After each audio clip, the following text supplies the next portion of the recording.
आजकल भूख ना लगना बहुत आम होता जा रहा है। इसकी वजूहात क्या है, इसका इलाज क्या है? भाई कोई मेडिसिन खा लो या कोई सिरप पी लो, हल है। ये इसका प्रॉपर इलाज नहीं। टेम्परेरी एलोपैथी जो है वो बहुत इफेक्टिव है, लेकिन जो असल इलाज है, अब ये तो नहीं है कि ब्लड प्रेशर का बंदे को इशू और सारी ज़िंदगी के लिए ब्लड प्रेशर की गोली पे लग जाए, सारी ज़िंदगी इंसुलिन पे लग जाए। इस तरह करके तो इलाज ना हुआ। इलाज वो है कि जड़ से निकाल दे।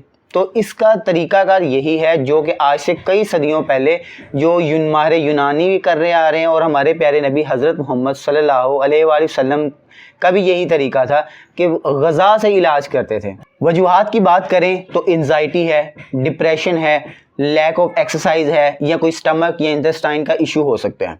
देखिए, एंजाइटी और डिप्रेशन की बात करें, इसकी कई वजूहात हैं, जैसे कि सोशल मीडिया बहुत ज़्यादा यूज़ करना, हर वक्त परेशानी में रहना, या नौजवानों में नौकरियां नहीं मिल रही, पैसे कमाने का जोश जो है, इस तरह करके वजूहात आती हैं।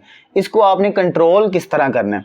इसका इलाज बेहतरीन है और एवर लास्टिंग इलाज है। इलाज आपने अपने फ्रेंडशिप सर्कल बढ़ानी। दैट्स वाई हज़रत अली करमल्लाहु वजहहू ने फरमाया कि वो शख्स गरीब है जिसके दोस्त नहीं है, सच्चे दोस्त नहीं है। आप अपने दोस्तों के साथ बातें करें, शेयर करें अपनी फीलिंग्स, आप रिलैक्स होना शुरू हो जाएंगे। अकेले मत रहें, अपना फ्रेंडशिप सर्कल बढ़ाएं, सोशल हो जाएं, सोशल मीडिया पे नहीं, वैसे फ्रेंडली। इसका इलाज ये है।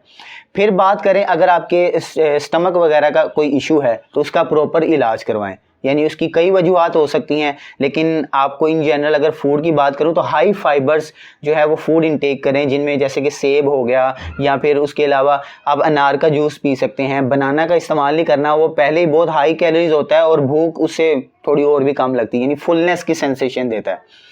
और या शायद इसी वजह से आपको पता है, 2 बनाना अगर बंदा खा ले तो 90 मिनट्स वर्कआउट करने के लिए एनर्जी मिल जाती है, इतना पावरफुल बनाना होता है। और इस वजह से ये जो जिमर होते हैं, ये शायद बनाना खा के जिम करते हैं, पेट भी फुल नहीं होता और उनकी एनर्जी जो है वो भी बहाल रहती है। फिर इसका एक और बेहतरीन हल मैं आपके साथ डिस्कस करता हूँ। आपने लेमन सोडा या फिर जो है वो नींबू का इस्तेमाल, नींबू पानी का इस्तेमाल बहुत ज़्यादा करना है। ये बहुत इफेक्टिव होता है। रोज़ाना 12 बजे के करीब एक एप्पल का इस्तेमाल करें, अच्छी तरह धो के छिलके समेत इस्तेमाल करना है, ताकि उसके फाइबर इंटेक जो है वो ज़्यादा हो। और आखिर में मैं आपको एक इसका बेहतरीन सलूशन बताता हूँ। जैसे आजकल डेंगू और मलेरिया का चल रहा है, तो डेंगू और मलेरिया के लिए आपने एक मैं रेसिपी आपके साथ शेयर करता हूँ जो मैंने खुद इस्तेमाल की, कुछ दिनों पहले भी है। पिछले हफ्ते मुझे ये हुआ था, मेरे भाई को, मेरे चाचू के बेटे को, और एक डॉक्टर है न्यूट्रिशनिस्ट, उनकी मदर को भी ऐसा था। तो ये सारों ने हमें आजमूदा ये फार्मूला आपके साथ शेयर कर रहा हूँ। आपने करना क्या है कि 1 लीटर जो है वो मिनरल वाटर की बोतल लेनी है, 1.5 लीटर, और उसमें जो है वो 2 चम्मच शहद के डालने, बड़े खालिश शहद कोशिश करें, और 4 जो है वो उसमें लेमन निचोड़ देने, आपने स्क्वीज़ कर देने, और बाकी आपने एनर्जाइल या जाम शीरी या रूह अफ़ज़ा जो आपको उसको हस्बे ज़ायक़ा डाल लेना, जो इजीली अवेलेबल है। तो इसको अच्छी तरह हिला के जो है वो आपके पास एक शरबत बन जाएगा, एक सिरप बन जाएगा, उसको इस्तेमाल करना है। ये इतना परफेक्ट है कि आपके प्लेट काउंट जो हैं वो फ़ौरन इंक्रीज़ होना शुरू हो जाएंगे।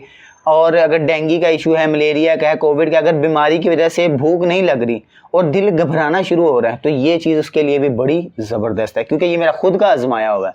तो ये थी आज की वीडियो में मैंने आपको टिप्स बताई और जो सलूशन है, क्योंकि मेरा आजमूदा है, मैं सोचा सबके साथ भी शेयर कर दूं। उम्मीद है कि वीडियो आपको अच्छी लगी होगी।